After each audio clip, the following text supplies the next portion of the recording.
Hello students, good evening. आज फिर से आपका स्वागत है मेरे यूट्यूब चैनल क्रिएटिव माइंड में।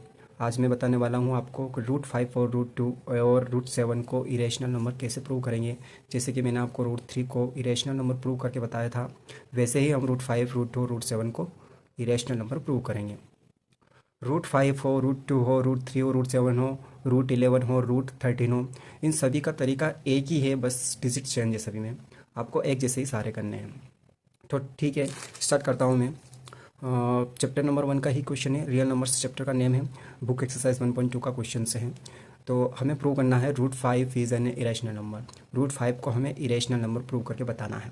तो √5 को अगर हमें इरेशनल नंबर प्रूव करना है तो हमें ये पता होना चाहिए कि इरेशनल नंबर और रैशनल नंबर की कंडीशन से क्या होती है। अब हमें केवल रैशनल नंबर की कंडीशन पता है, जो कि 4 कंडीशन है हमारे पास में रैशनल नंबर की।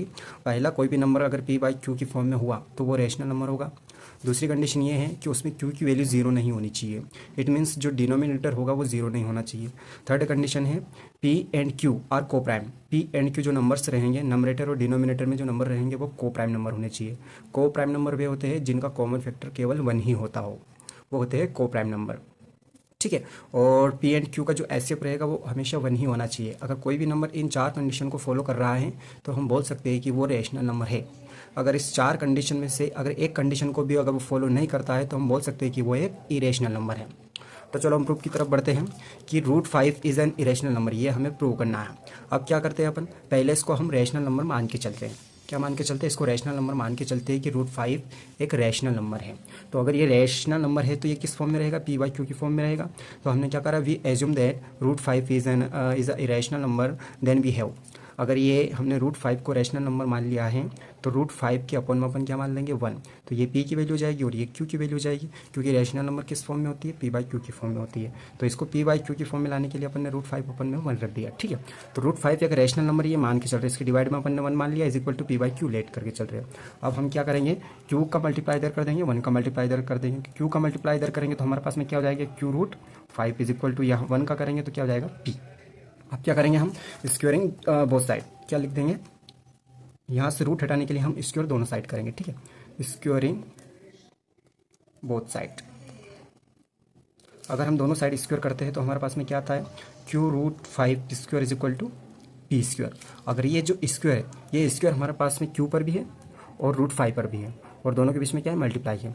तो q का स्क्वेयर करते हैं तो हमारे पास में q स्क्वेयर आता है डॉट, और √5 का अगर स्क्वेयर करते हैं तो स्क्वेयर से रूट हट जाएगा, तो हमारे पास में क्या बचेगा? केवल 5 बचेगा। और यहाँ पे क्या हो जाएगा? p square. देखो, √5 का अगर स्क्वेयर करते हैं, कोई भी नंबर रूट में है, अगर उसका स्क्वेयर करेंगे तो डायरेक्ट रूट हट जाएगा, ये आपको याद रखना है। ठीक है। तो यहाँ पे √5 का अगर स्क्वेयर करते हैं तो स्क्वेयर से रूट हट जाएगा, हमारे पास में 5 बचेगा, इज इक्वल टू हमारे पास में p स्क्वेयर रनिंग है। ठीक है। नेक्स्ट स्टेप में क्या करते हैं अपन, तो q square is equal to p square is upon 5। क्या गया हमारे पास में, जो मल्टीप्लाई में q स्क्वेयर का मल्टीप्लाई में 5 था वो हम किसके डिवाइड में लाए? p स्क्वेयर के डिवाइड में लाए।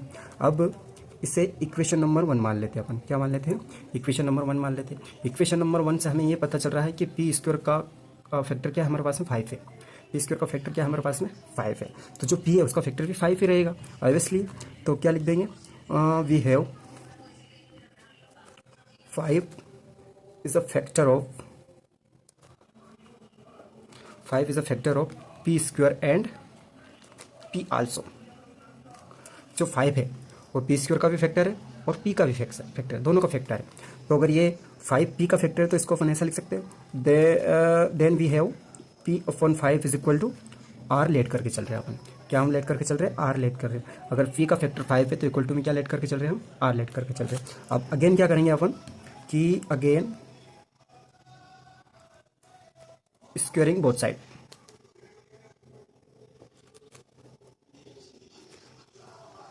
वापस क्या करते हैं अपन, p/5 is equal to r, दोनों साइड हम स्क्वेयर कर देंगे। ठीक है।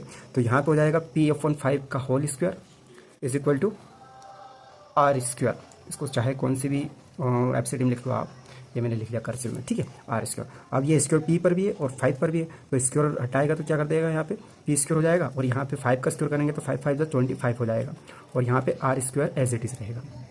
ठीक है। इसके बाद में क्या करना है हमें, देखो p square is equal to 25 इधर आएगा तो कहाँ पे चला जाएगा? r स्क्वायर के मल्टीप्लाई में, तो 25 इंटू r स्क्वायर। ठीक है। अब क्या करेंगे हम, यहाँ पे जो पी स्क्वायर है इसको हमें रिप्लेस करना है, किससे, इसकी वैल्यू निकालना है, किससे, हमें इक्वेशन 1 से। देखो इक्वेशन 1 हमारे पास में क्या है, Q square is equal to P square upon 5। अगर यहाँ से हम पी स्क्वायर की वैल्यू निकालेंगे तो ये जो 5 है ये कहाँ पे चल जाएगा, क्यू स्क्वायर के मल्टीप्लाई में, जैसे कि यहाँ पे था। ठीक है, तो ये 5 इधर आ जाएगा तो इसके क्यू स्क्वायर के मल्टीप्लाई में चला जाएगा। तो हमारे पास में पी स्क्वायर की वैल्यू क्या आ रही है, P square is equal to क्या आ जाएगा, 5 क्यू स्क्वायर। ठीक है, 5 क्यू स्क्वायर हो जाएगा हमारे पास में। अब देखो P square is equal to किसके, 5 क्यू स्क्वायर, तो पी स्क्वायर के प्लेस में हम किसको रख देंगे, 5 क्यू स्क्वायर। तो 5 Q square is equal to 25 R square. ठीक है, अब 25 को डिवाइड में जाएंगे अपन, तो 5 क्यू स्क्वायर अपन में 25 is equal to R square. ठीक है, यहीं कर लेते हैं, थोड़ा सा और बचा है। अब देखो 5 5 5 और 5 5 25, तो हमारे पास में क्या बचा है, क्यू स्क्वायर अपन के 5 is equal to R square. ये हो गई इक्वेशन नंबर 2 हमारे पास। अब हमारे पास में इक्वेशन नंबर 2 हो गई है। ठीक है, अब इक्वेशन 1 और 2 से हमें क्या पता चल रहा है, देखो यहाँ पे इक्वेशन 2 में क्या पता चल रहा है हमें यहाँ पे, कि जो क्यू स्क्वायर है इसका फैक्टर क्या है, मतलब क्यू स्क्वायर को कोई नंबर है डिवाइड में, तो 5 जो नंबर डिवाइड में होता है एक्चुअली में डिवाइड करता है वो। तो देखो क्यू स्क्वायर को कौन डिवाइड कर रहा है, 5। इट मीन्स क्यू स्क्वायर का फैक्टर क्या है, 5 है, तो क्यू का भी फैक्टर क्या हो जाएगा, 5 हो जाएगा। यहाँ से क्या पता चल रहा है कि पी स्क्वायर को डिवाइड कर रहा है 5। इट मीन्स क्या हो रहा है, पी स्क्वायर का फैक्टर क्या है हमारे पास में, 5। पी को भी अगर 5 डिवाइड करता है तो पी का फैक्टर भी क्या आ जाता है, 5। तो दोनों का कॉमन फैक्टर क्या आ रहा है, 5। तो by equation 1 and 2 we have 5 is common factor of P and Q। क्या पता चल रहा है हमें इक्वेशन 1 से कि P का फैक्टर क्या हमारे पास में 5 है। इक्वेशन 2 से क्या पता चल रहा है, Q का फैक्टर क्या है, 5 है। P एंड Q दोनों का कॉमन फैक्टर क्या आ रहा है हमारे पास में, 5 आ रहा है। तो दोनों का कॉमन फैक्टर अगर 5 आ रहा है तो P एंड Q को प्राइम नंबर हो ही नहीं सकते। जैसे कि हमारे डेफिनेशन में को प्राइम की डेफिनेशन क्या होती है, कोई भी 2 नंबर को प्राइम कब होंगे, जब उनका कॉमन फैक्टर 1 रहेगा। और यहाँ पे दोनों का कॉमन फैक्टर क्या आ रहा है, 5 आ रहा है। So we have P and Q are not coprime number. क्या है हमारे पास में कि अगर दोनों का अगर कॉमन फैक्टर 5 आ रहा है तो P एंड Q को हम को प्राइम बोल ही नहीं सकते। क्यों नहीं बोल सकते, क्योंकि अगर कॉमन फैक्टर 1 आता है तो हम इनको को प्राइम नंबर बोल देते। अब यहाँ पे तो 1 आ ही नहीं रहा, 5 आ रहा है कॉमन फैक्टर, तो हम इसको को प्राइम नंबर नहीं बोलेंगे। तो हमारी कंडीशन ये थी, थर्ड कंडीशन ये थी कि P एंड Q अगर को प्राइम नंबर है तो वो क्या होगी, रेशनल नंबर होगी। अब जब ये दोनों को प्राइम नंबर है ही नहीं तो रेशनल नंबर हो ही नहीं सकती √5, तो हम इसको क्या बोल देंगे, ये एक इरेशनल नंबर है। तो जो हमने एज्यूम करा था कि √5 रेशनल नंबर है, ये हमारी एजम्पशन गलत है। सो we are wrong,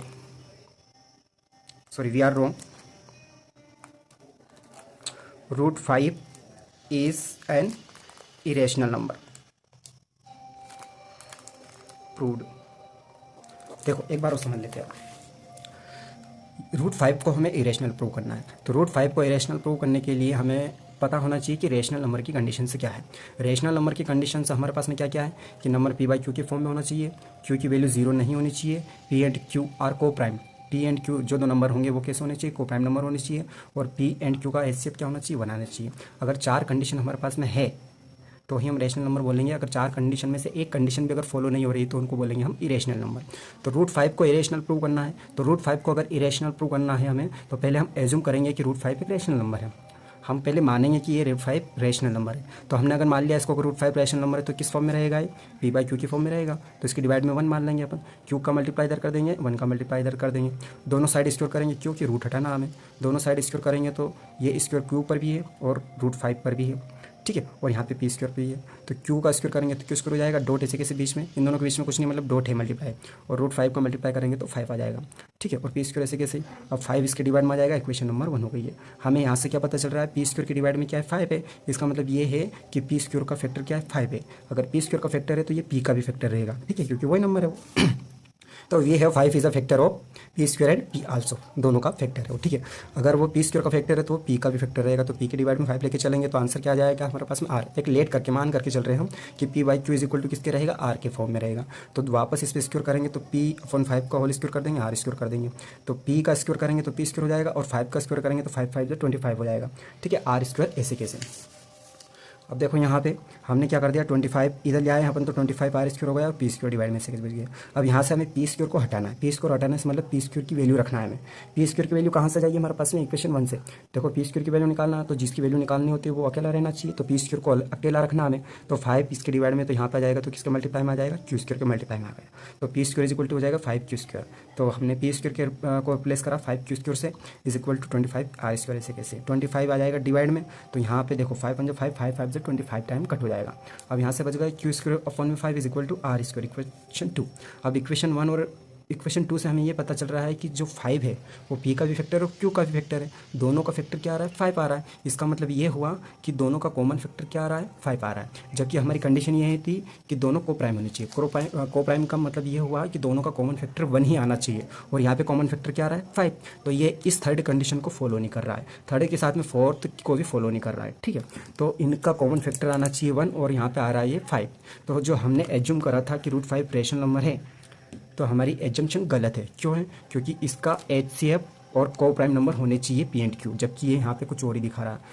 तो P and Q are not coprime number, so we have wrong, we are wrong, we हम गलत है, ठीक है। क्योंकि √5 हमने मान लिया था रेशनल नंबर, जबकि प्रूफ क्या करा हमने, इरेशनल नंबर। तो ये हमारा कंप्लीट प्रूफ है। Thank you students for watching. अगले वीडियो के लिए कल मैं वापस आऊँगा। Thank you.